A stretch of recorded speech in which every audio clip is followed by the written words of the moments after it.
what I'm going to talk about today is well, what we were asked to do was give a snapshot. And unfortunately, when we talk about middle America, particularly Nebraska and Iowa in the national media, if you pay attention to national media, you think there are no Black people there. You would think that, it's all white voters. And yes, the numbers are overwhelmingly white. But when we're talking about a race as close as this race and races as close as what we see in some of these congressional districts, the fact that there are critical masses of Black people, both in Nebraska's second district, as well as across the state of Iowa, that does make a difference. And a lot of the issues that our brothers and sisters navigate across the United States play out sometimes similarly and sometimes a little bit more intensely when we talk about this area of the country. So let me talk about Nebraska's second district first. I'm sure a lot of people on the call recognize that Nebraska splits their electoral college votes. So in total, the state of Nebraska has 5 electoral college votes, and Nebraska's second district encompasses Omaha and much of its surrounding areas. Years ago, it was mainly a Douglas County district, and in the last round of redistricting a decade ago, parts of Sarpy County to the south and the west were added to the district in an attempt by the Republican majority unicameral legislature to try to, I guess, add a little bit conservative seating into the district. And since then, we've seen things waver back and forth. Right now, Kara Eastman, who's a progressive Democrat going into election day, it looks like she's at about 48%.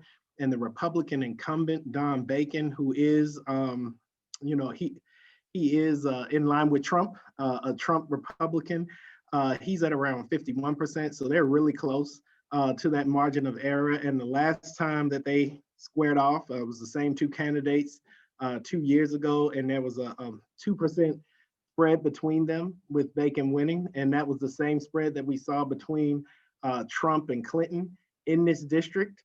So what we see coming out of this district when it comes to the congressional race might be very reflective, and I expect it to be rather reflective of what we'll also see on the presidential side.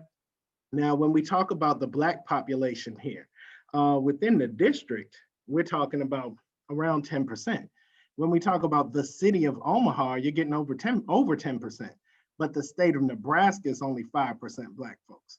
So when we're talking about political activism, we're talking about engagement in the Omaha area, you have Black folks in some significant roles. Chair of the county board, we talk about the superintendent of schools, the former chair of the city council, some viable mayoral candidates for the city coming up in an election in a year or so.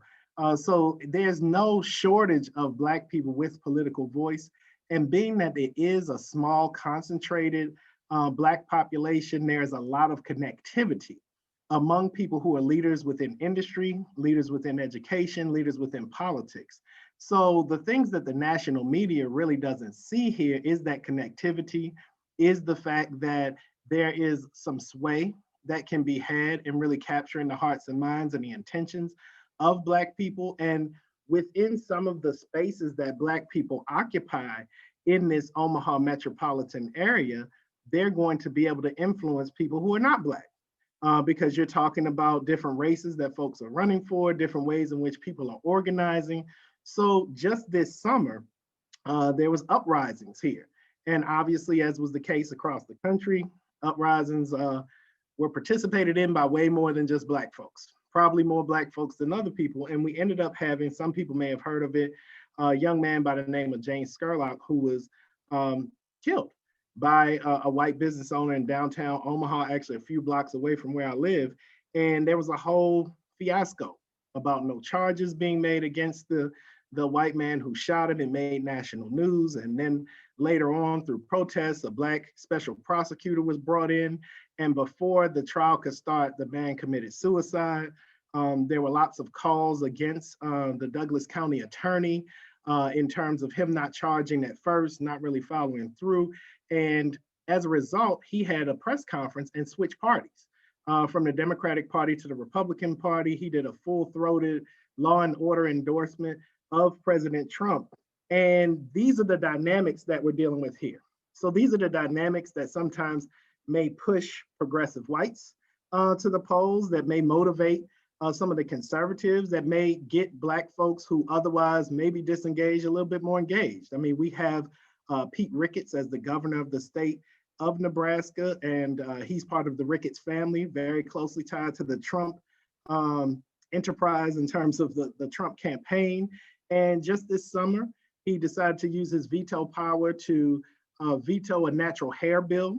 So that really got people interested in some ways in politics. We also see some things that were said and done during some of the uprisings and dealing with Black leadership in the area. So there are lots of reasons why people are paying attention to this race more than the Trump-Biden dynamic. But in addition to that, it really does drive a lot of engagement with the Biden campaign, and a lot of key people who play other roles in the area are involved with Democratic Party politics as well as the Biden campaign.